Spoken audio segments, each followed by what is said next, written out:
Pero kung bago ka pa lang sa aking channel, paki-like, share, and click the subscribe button and the notification bell para lagi kayong updated sa mga parating ko pang uploads.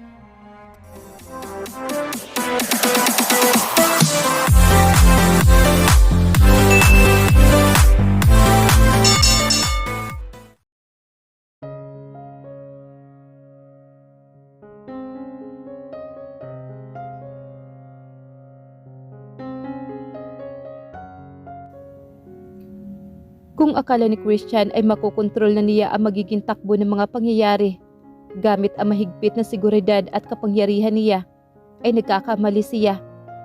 Dahil biglang tumawag ang hospital kay Liana at sinabi rito ng doktor na kailangang masalinan ng dugo ang senador.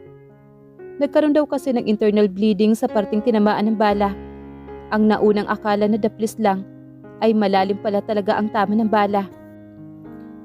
Matapos masalinan ng dugo ang senador, ay nakatulog na ito na mahimbing. Sa kabila ng kaalamang maayos ng stable ng kalagayan ng ama, ay hindi pa rin maalis ni Liana sa sarili niya ang mag-alala dito. Lalo na at hindi pa rin nahuhuli ang mga taong responsable sa mga nangyaring pag-atake sa pamilya nila. Sino ang nasa likod ng mga pag-atake sa akin at sa pamilya ko? Kahit parang may kutob na siya, ay gusto niya pa ring marinig mula sa mga labi ni Christian. Si Liana Santiago. Pero alam mo kung sino ang mastermind? Sino? Si Risanto, ang totoong ama ni Liani. Hindi pa pala siya patay. Pinalabas lang palang patay na siya. Dahil unti-unti nang natutuklasan ng gobyerno ang pagnakaw niya ng pera gamit ang posisyon niya bilang vice-presidente ng bansa. Siya ang utak sa likod ng lahat ng mga nangyari. Kung buhay pa pala siya, bakit ngayon lang siya naging agresibo ulit sa intensyong ipapatay kami? Bakit hindi noon pa? Dahil sapat na sa kanya ang isiping hindi ka pa rin nakakabalik sa tunay mong pamilya. Pero nang makaabot sa kanya ang balitang nakabalikan na sa mga salvasyon, ay sumabog na naman ang galit niya. Ayaw niyang maging masaya ang mga salvasyon. Dahil pa rin sa hidwaan nila noon ng papa mo. Napakawalang hiyan-hiya. Masidhi niyang sambit. Nangangalit ang mga ngipin niya sa galit para sa taong wala nang ginawang tama sa buhay nito. Alam kong maghihirap siya. Nagsalubong naman ang mga kilay niya. Anong ibig mong sabihin? Patay na siya. Cardiac arrest. Totoo na ito ngayon. Napailing naman siya. Pakiwari niya ay hindi sapat na basta lang itong namatay pagkatapos nitong pahirapan ang pamilya Salvacion sa loob ng napakahabang panahon. Dapat ay inilulublob ang ulo nito sa balding puno ng pulang langgam. Alam ko ang iniisip mo, Liana, na dapat ay hindi muna ito namatay para mapagbayaran na nito ang mga kasalanan na nagawa nito sa pamilya nyo. Pero honey, pagkatiwalaan natin ang gusto ng Panginoon. Araw-araw siyang kinakain ng mga negatibo niyang emosyon para iyong mga uod na nagpipiesta sa katinuan niya noong nabubuhay pa siya. Natigilan naman siya. Tama naman si Christian. Anong klaseng buhay ang mayroon ito? Gayong puro lang galit at negatibong emosyon ang nasa dibdib nito. Madilim ang anyo ng mukha ni Christian habang kaharap niya si Liani. Nasa loob sila ng isa sa mga silid sa loob ng correctional facility. Ang nakapagitan sa inuupuan nilang dalawa ay ang malaking mesa. Sa ibabaw ay pahabang ilaw na siyang tumatanglaw sa kabuuan ng silid na iyon. Sa labas na nakapidin na pintuan ay nakabantay ang dalawang gwardya. Si Liani ay nakaposas ang mga kamay at nakatingin ito sa kanya na parang tila nagmamakaawang tulungan niya ito. Pero hindi iyon mangyayari. Sisiguraduhin niyang walang tutulong dito.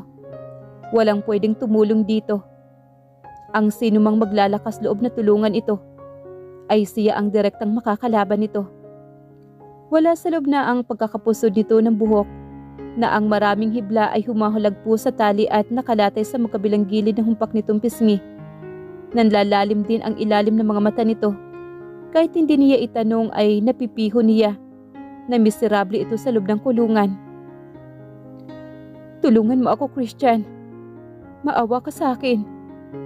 Pagsusumamo nito sa kanya, umangat ang isang sulok ng mga labi niya para iguhit ang mapang-uyam ng ngiti rito.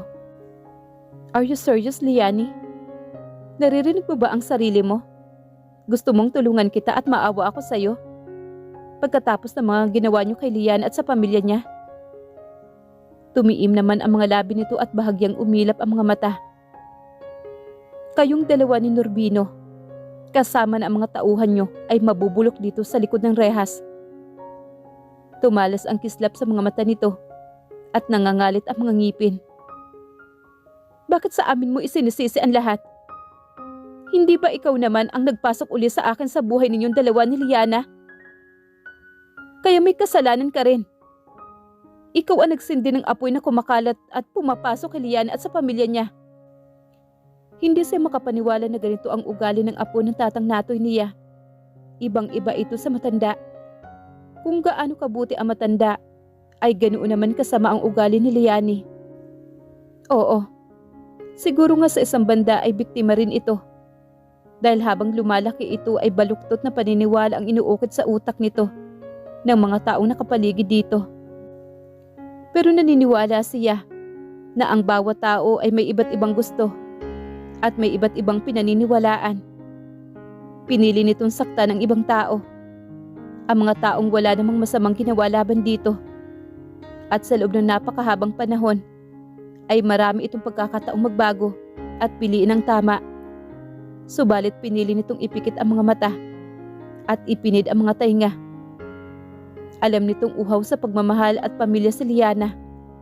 Pero wala itong ginawa para tulungan ang matalik na kaibigan. Kahit nahawak na nito ang susi sa pintong naglalaman ng buong katotohanan.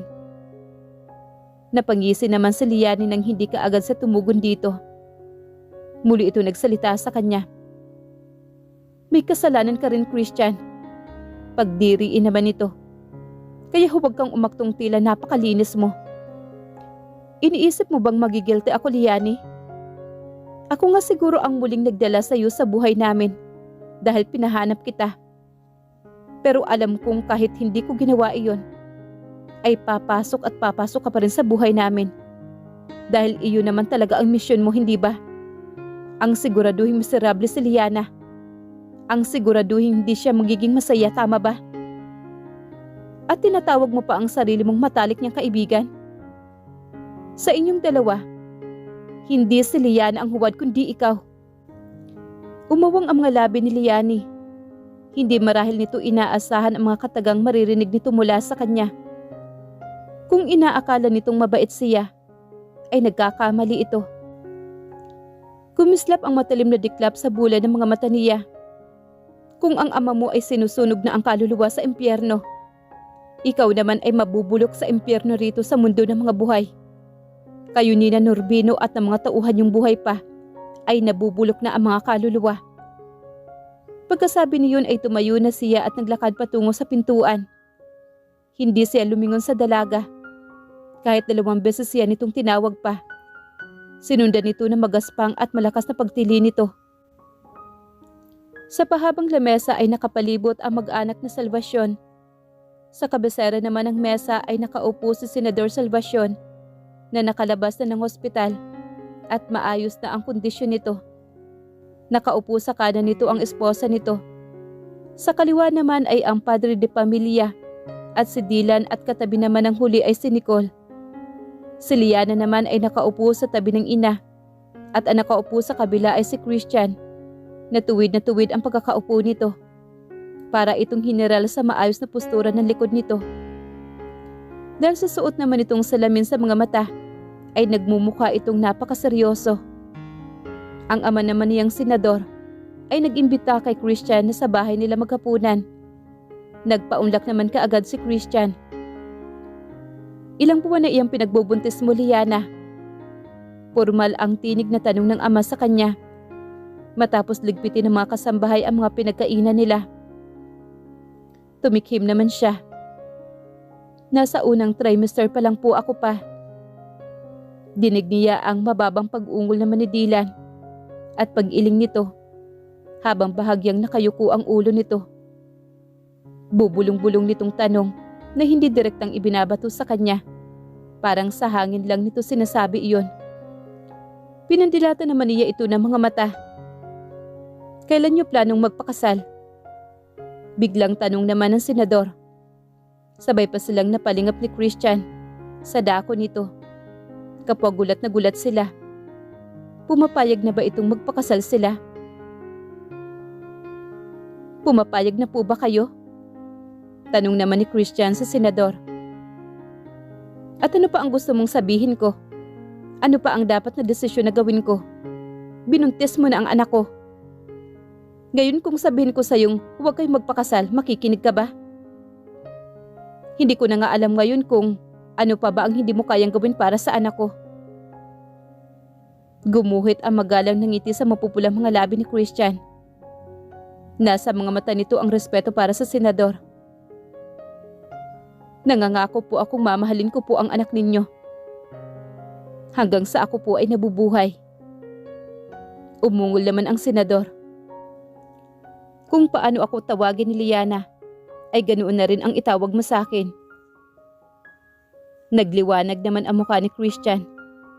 Parang may diamante kumukutitap sa mga mata nito. Pa. Yes. Thank you pa. Bulalas nito. Tuwang-tuwa naman ito. Salamat dahil tinanggap niyo na ako sa pamilya niyo. Ano pa nga ba ang magagawa namin? Maliban sa nasa sugat ko na ang dugo mo, ay sinalo mo pa ang balang para kay Liana. At buntis na itong anak ko. Kaya panugutan mo na. Isa pa, suot na niya ang singsing mo. Paano pa kami tututol? Parang nilagyan mo lang na maliit na posas itong anak namin. Sa kunwari singsing na isinuot mo sa daliri nitong si Liana. Mahalin mo ang anak namin, iho. Sambit naman ni Mrs. Salvacion. At huwag mo na uli siyang paiiyakin. Hinding-hindi na po mangyayari iyon, Mama. Pangako naman niya rito. Kapag pinaiyak mo uli ang kakambal ko, babasagin ko na talaga ang mukha mo. Magaras naman na banta sa kanya ni Dylan. At sigurado akong mamimiss mo ang mukha ko. Dahil hinding-hindi mangyayari iyon. Pumalatak naman ito. Siguraduhin mo lang. Ngumiti naman na malawak si Nicole. Sabi ko na nga ba, kayo rin ang ate ko ang magkakatuluyan sa huli. Sa party pa lang roon ng mama ni Attorney Bernard, nakita ko na kung paano ka tumingin kay ate ko. Para kang aso na hahabol-habol sa kanya. Aso? Tumaas naman ang kilay ni Christian. Manghang-manghang natatawa. Hindi ba? Dahil hindi ba bumubuntot-buntot ka sa ate ko na parang aso? Tudyo naman dito ni Nicole. Okay, kung yun ang ibig mong sabihin, sige, payag na ako maging aso. Napailing naman si Liana. Baliw talaga itong si Christian. Pero ang baliw na lalaking ito ay magiging legal na uli ang papel sa buhay niya. Kahit panay ang tanggi ni Christian ay sige pa rin ang paglapag ng bote ng alak ni Dylan sa ibabaw ng mesa sa harapan nito. Nakaubos na ito ng 2 bote at namumula na ang magkabilang pisngi at tulay na matangos nitong ilong. Nakaupo si Dylan sa tapat mismo ni Christian at seryosong nakatitig sa mukha ng lalaki na tila ito isang investigador habang sinisimsim ang hawak na sariling inumin. Bumisita ito sa bahay ni Christian. Naroon din siya sa bahay ni Christian. Hindi ito pumayag na hindi siya nito maisama pa uwi sa bahay nito. Kahit na wala ng banta ng peligro sa buhay niya. Hindi na rin siya nagmatigas pa. Dahil ang totoo, gusto niya rin itong makasama. Uminom ka pa. Hindi pwede sa pamilya namin ang mahina. 2 bote pa lang iyang nauubos mo. Tumatanggi ka na kaagad. May paghahamon sa himig ng boses naman ni Dylan. Siniko naman ni Liana ang kakambal niya. Balak mo bang lasangin niyang mapapangasawa ko? Pagsaway naman niyang tanong dito. Huwag kang ang OA, Liana. 2 bote pa lang to. Ito yung paraan ko para makilala ko ang asawa mo. Tumingin naman sa kanya si Christian. Nagpapasaklolo ito sa kanya. Alam na niya kung bakit. Nag-aalala siguro ito na baka kung ano na naman ang magawa o masabi nito habang wala sa maayos na pag-iisip ito. Tigilan mo yung si Christian. Hindi kasing kunat ang bituka mo ang bituka niyan. Wika naman niya rito. Thank you, honey. Sambit naman ni Christian. Bahagya ng mapungay ang mga mata nito. Nagulat na lamang siya nang biglang pumulupot ang kamay nito sa palapulsuhan niya. Sabay hila sa kanya paupo sa kandungan nito. Walang pagdadalawang isip na isinubsob nito ang mukha sa korba ng leeg niya at sinisinghot-singhot ang natural niyang alimuon. Maging ang bangong nagmumula sa buhok niya ay sinisinghot din ito. Namilog naman ang mga mata ni Dylan at napatindig ito. Hey! Huwag mo nga papakin ang kakambal ko. Tao yan. Hindi liig ng manok. Baka maubos. Bulalas naman ito. Hindi maipinta ang mukha nito. Umikot ito sa mesa at lumapit sa kanya. Sabay hatak sa kamay niya patayo. Kasalanan mo ito. Paninisi naman niya sa kakambal. Tumunog lang ang dila nito. Nayayamot ito. Paano ko pa makikilala yung asawa mo kung mabilis naman palang malasing? Itinaas nito ang kamay at nag-unat na. Uuwi na siguro ako. Tumanaw ito ng madilim sa kalangitan. Hindi nga nagtagal ay umalis na ito. Siya at si Christian naman ay naiwan sa sofa. Nakasandig ang likod at ulo nito sa upuan at nakapikit ang mga mata. Napabuntong hininga siya. Tara na, pasok na tayo sa loob ng bahay. Hinawakan niya ang kamay nito. Kahit nakabalik na ng Salvation Group ang mama niya, ay pinili pa rin ni Liana na patuloy na magtrabaho sa kumpanya ng pamilya nila. At tuwing Sabado naman at Linggo, ay sumasama siya kay Dylan sa bahay ampunan para mag-volunteer at mamigay ng supply sa mga bata roon. May sariling opisina na rin siya sa Salvation Group at patuloy niyang pinag-aaralan ang operasyon ng linya ng kalakalan nila sa tulong ng kanyang ina at ni Christian. Ay naging mabilis ang proseso ng immersyon niya sa mundo ng korporasyon. Ang Executive Vice President naman ay nag-resign matapos itong kausapin ng CEO. Kasamang nagbitiw sa trabaho ang alagad nito sa HR. Kahit na anong gawing pamimigil ni Christian kay Liana, ay hindi talaga ito paawat sa pagsugod sa opisina ni Colton Anderson. Sa labi pa lang ng Anderson Corporation, ay pinagtitinginan na sila ng ibang empleyado dahil sa matigas na anyo ng mukha ni Liana. Nakakatakot pala ang kanyang asawa para itong susugod sa gera. Liana, you don't have to do this. Pigil naman niya rito. Hinagip niya ang kamay nito kaya naudlot ang paglalakad nito. Pumihit naman ito paharap sa kanya. Ano bang inaalala mo? Gusto ko lang naman makaharap ang ama ng lalaking pakakasalan ko ulit. Wala siya noong unang beses tayong ikinasal. Kaya malibang gustuhin kong makita ng personal ang ama mo. Nasa ibang bansa noon si Colton Anderson. Noong unang beses na nagpakasal sila ni Liana. Kung nasa Pilipinas ito ay imbitado naman din niya ito. Hindi maganda ang relasyon nila ni Clark kay Colton Anderson. Pero hindi rin naman siya bastos para magkunwaring hindi niya ito kilala.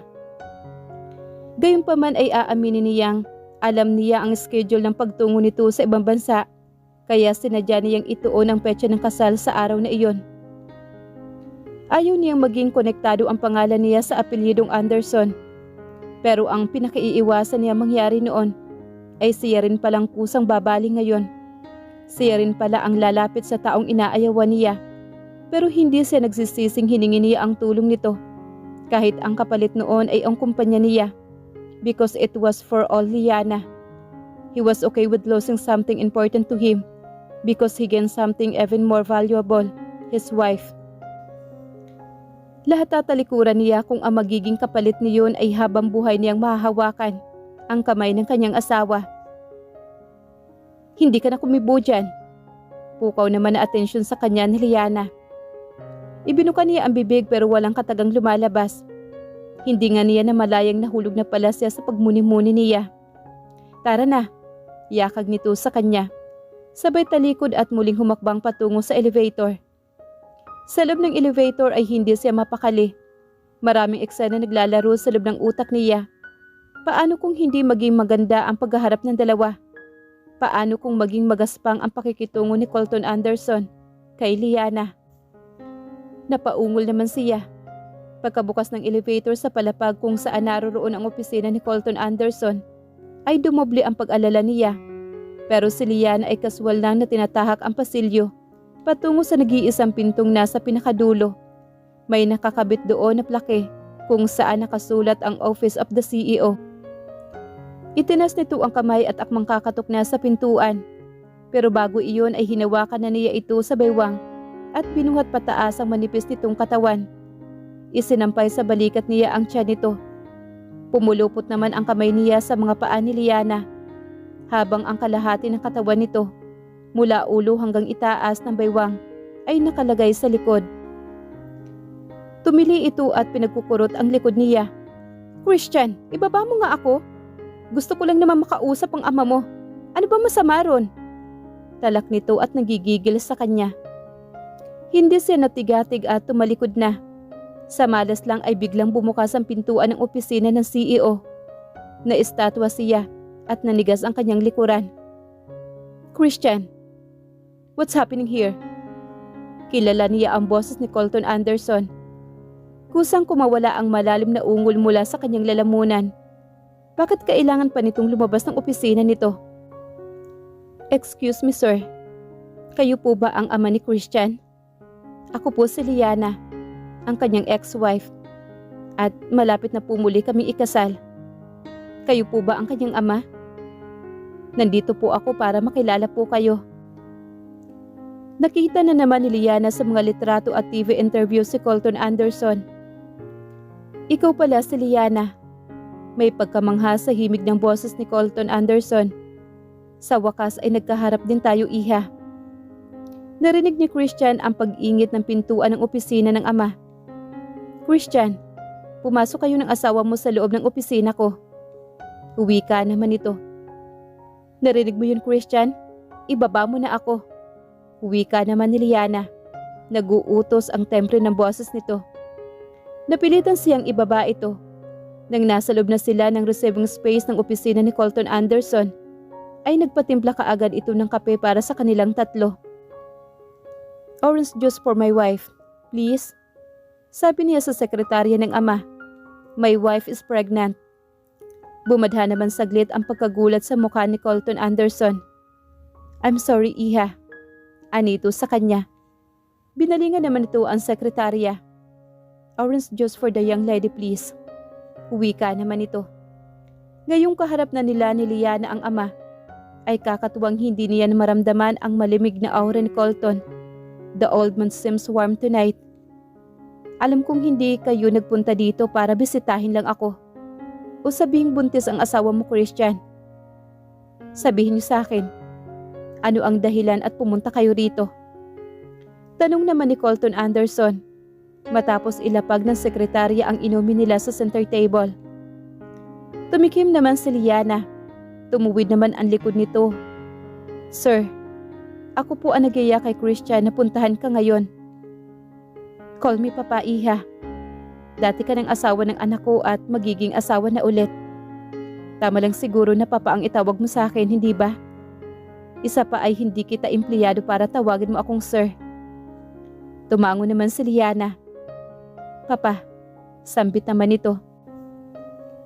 Ang totoo pa, nagpunta ako rito para kausapin ka tungkol sa ginawang pagbitaw ni Christian sa kumpanya niya at paglilipat ng lahat ng karapatan nito sa'yo. Gusto ko lang sabihin hindi ako sang-ayon sa desisyon niyang ibigay sa iyo ang William Corporation." Prangkang sabi naman ni Liana. Halos hindi naman siya makapaniwala sa ganitong side ni Liana. Dahil palagi itong sumusunod na lang sa kanya noon. Hindi ito nagsasalita na magaras o matigas sa kanya noon.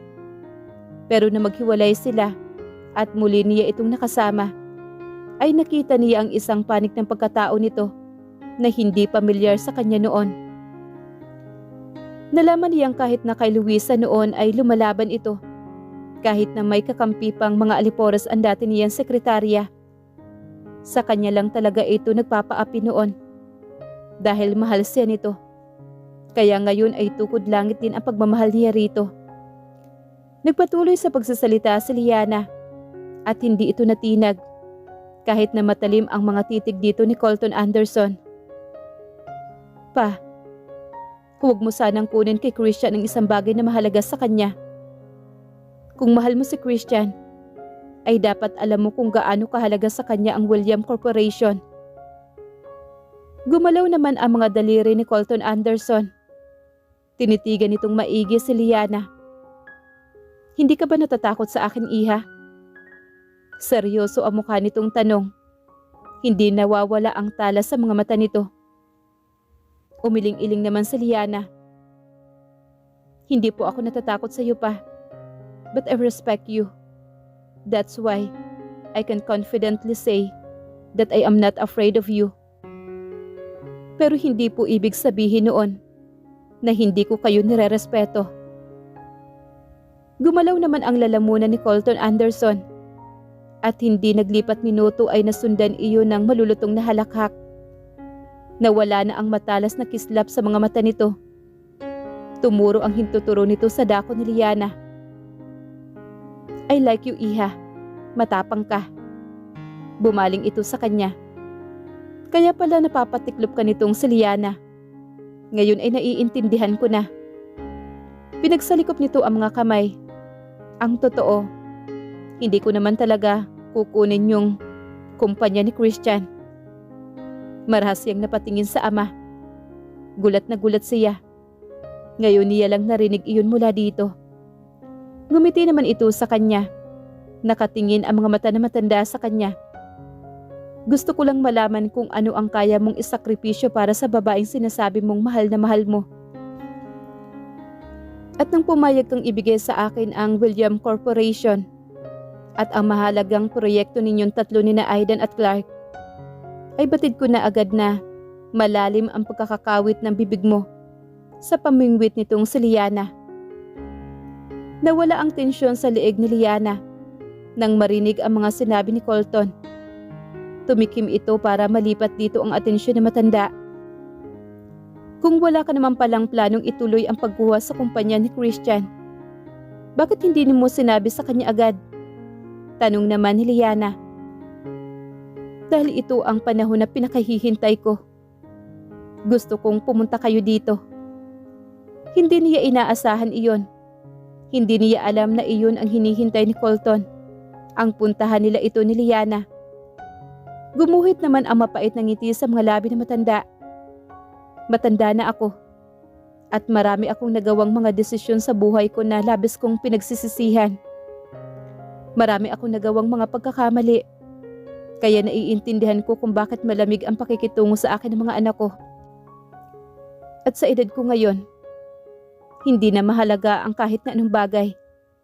Ang mahalaga ay pamilya. Hindi magawang magsalita ni Christian. Akala niya ay ayaw nito sa kanila ni Clark at sariling interes lang ang mahalaga rito. Hinihintay ko lang talagang puntahan niyo ako para personal kong mahingi ang imbitasyon ko sa inyong kasal. Sabi nito, naroon pa rin ang malumbay na ngiti sa mga labi nito. Pa, pinatong naman ni Liana ang palad nito sa ibabaw ng kamay ni Colton. Hindi ako nabigyan ng pagkakataon nung unang ikinasal kayo. Kaya sa ngayon, sisiguraduhin kong naandun ako sa araw ng kasal ninyong dalawa. Gusto kong saksihan ang pag-iisang dibdib ninyo at gusto kong makitang masaya kayo.